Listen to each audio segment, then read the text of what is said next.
আসসালামু আলাইকুম। আজকে তোমাদেরকে দেখাবো অষ্টম শ্রেণীর গণিত বইয়ের অনুশীলনী 2.1-এর 1 নম্বরের এই সমাধান।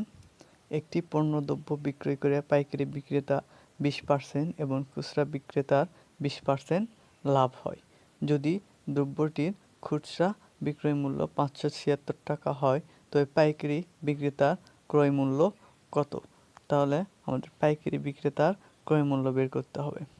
তাহলে আমরা সমাধান হিসেবে লিখতে পারি, খুচরা বিক্রেতার ক্রয় মূল্য 100 টাকা হলে 20% লাভে বিক্রয় মূল্য 100 যোগ 20 সমান 120 টাকা।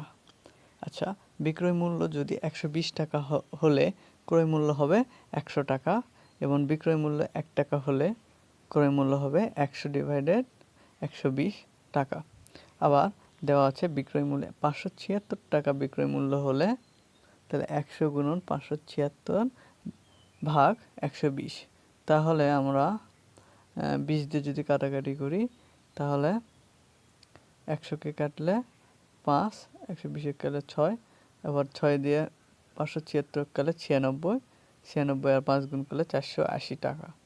পাইকারি বিক্রেতার ক্রয় মূল্য 100 টাকা হলে 20% লাভে বিক্রয় মূল্য হবে 100 যোগ 20 সমান 120 টাকা। এখন বিক্রয় মূল্য 120 টাকা হলে ক্রয় মূল্য 100 টাকা। কারণ বিক্রয় মূল্য 1 টাকা হলে ক্রয় মূল্য 100/120 টাকা। বিক্রয় মূল্য ওই যে 480 টাকা হলে তাহলে ক্রয় মূল্য হবে 100 যোগ গুণন 480 ভাগ 120। তাহলে আমরা 120 হোক 480 দিয়ে কাটাকাটি করলে উত্তর নামবে 4 দিয়ে 100 গুণ করলে 400 টাকা। উত্তর পাইকারি বিক্রেতার ক্রয় মূল্য 400। এখন আমরা লিখব 2 নাম্বার। একজন দোকানদারের কিছু ডাল 2375 টাকায় বিক্রি করায় তার 5% ক্ষতি হলো। ওই ডাল কত টাকা বিক্রি করলে তার 6% লাভ হতো?